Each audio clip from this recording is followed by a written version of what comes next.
Hello guys, welcome back to my channel Sanchita's creation. তো চলো, আজকে আমি একটা নতুন রেসিপি নিয়ে চলে এসেছি, যেটা হচ্ছে আমাদের সবার প্রিয় চিকেন কষা। একটু তেল ঝাল মশলা কিন্তু অবশ্যই এটাতে বেশিই থাকে, কিন্তু এটা খেতে কিন্তু দারুণ মজাদার হয়। চলো আজকের রেসিপি আমি তবে শুরু করে দিই। প্রথমেই চিকেন কষার জন্য চিকেনগুলো ভালোভাবে ধুয়ে রেখে দিচ্ছি। চিকেন কষার জন্য কিন্তু একটু বড় সাইজেরই পিস হলে ভালো হয়, নাহলে কিন্তু ভেঙে যাওয়ার সম্ভাবনা থাকে। এরপরে চিকেন রান্না করার জন্য এবং ম্যারিনেট করার জন্য কিন্তু আমি সমস্ত মশলাগুলো নিয়ে নিয়েছি। প্রথমে পেঁয়াজ, তারপরে আদা রসুন বাটা, লেবু, টমেটো পেস্ট করে নিয়েছি, কাঁচা লঙ্কা বেটে নিয়েছি। তারপরে হচ্ছে ম্যারিনেট করার জন্য আমাদের যেটা লাগবে টক দই, সেটাও আমি নিয়ে নিয়েছি। সব একসাথে কিন্তু প্রথমে আমি রেডি করে নিচ্ছি, তারপরে আমি এখানে রান্নাটা শুরু করব। তার আগে আমি শুরু করি চিকেনটা কিন্তু ম্যারিনেট করতে। প্রথমে আমি চিকেনটার মধ্যে দিয়ে দিচ্ছি হচ্ছে যে 1 টিস্পুন মতন আদা এবং রসুনের পেস্ট। তারপরে দিয়ে দিলাম 1 টিস্পুন মতন কাঁচা লঙ্কা বাটা। এরপরে এখানে দিয়ে দেব হচ্ছে যে 1/2 টিস্পুন মতন হলুদ গুঁড়ো এবং 1 টিস্পুন মতন কাশ্মীরি লাল লঙ্কার গুঁড়ো। তারপরে এটার মধ্যে অ্যাড করব হচ্ছে পরিমাণ মতন দই। এখানে আমি 2 টিস্পুন মতন দই আমি ব্যবহার করেছি। এরপর এটার মধ্যে দিয়ে দেব হচ্ছে যে একটা হাফ লেবুর রস, চাইলে কিন্তু এখানে ভিনেগারও ব্যবহার করা যেতে পারে। এরপরে হাতের সাহায্যে ভালোভাবে এটাকে ম্যারিনেট করে নিয়েছি। এটাকে আমি রেখে দেবো আধ ঘন্টা থেকে 40 মিনিটের মতন, তাহলে চিকেনের মধ্যে কিন্তু মশলাগুলো বেশ ভালোভাবে ঢুকে যাবে। চাইলে কিন্তু 10 থেকে 15 মিনিটও করা যায়, তবে বেশিক্ষণ রাখলে কিন্তু চিকেন রান্নাটা বেশি ভালো হয়। এরপরে এখানে আমি প্রথমে কড়াইয়ে বেশ অনেকটা পরিমাণে তেল কিন্তু নিয়ে নিয়েছি, তারপরে কেটে রাখা আলুগুলো ভেজে নিচ্ছি। চিকেন কষা অনেকে আলু পছন্দ করে না, কিন্তু আমি যেহেতু আলু দিয়েই চিকেন কষা ভালোবাসি, সেই জন্য কিন্তু আমি এখানে আলু ব্যবহার করেছি।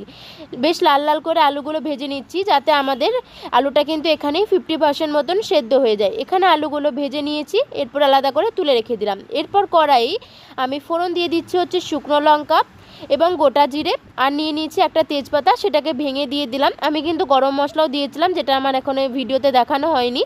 এরপর আমি দিয়ে দিয়েছি 2টো বড় সাইজের পেঁয়াজ কুচি। এই পেঁয়াজটাকে আমি বেশ কিছুক্ষণ সময় ধরে কিন্তু আমি ভেজে নিচ্ছি।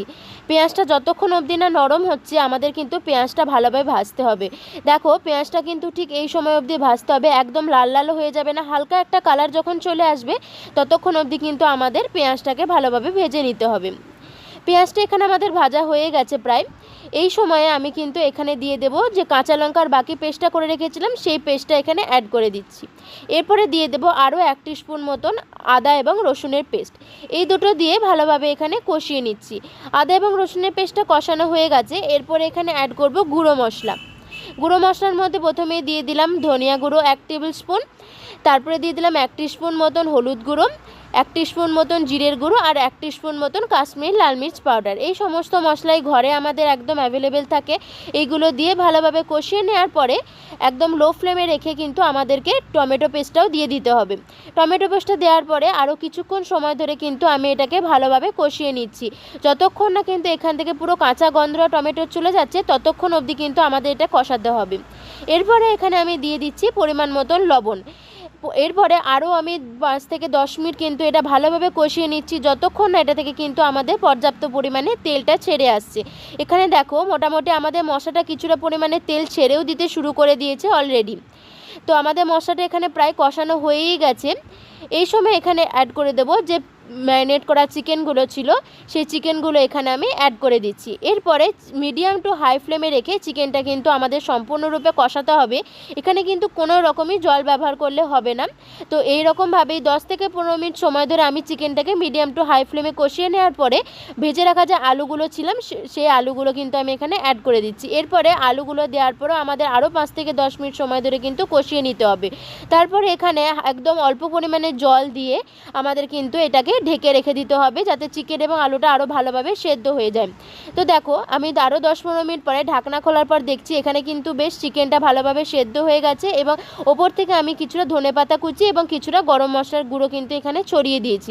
এরপর আরও কিছুক্ষণ ঢাকা দিয়ে আমি রান্না করে নিচ্ছি। আরও 5-10 মিনিট পরে ঢাকা খুলে যখন আমি দেখব কিন্তু আমাদের চিকেন কষা একদম রেডি হয়ে গেছে। এই সময় নুন মিষ্টিটা একটু ভালোভাবে চেক করে নিতে হবে। তো আজকে আমাদের চিকেন কষা কিন্তু একদম রেডি হয়ে গেছে। আজকের ভিডিওটা যদি তোমাদের ভালো লেগে থাকে, প্লিজ লাইক কমেন্ট করবে এবং চ্যানেলটাকে প্লিজ সাবস্ক্রাইব করবে।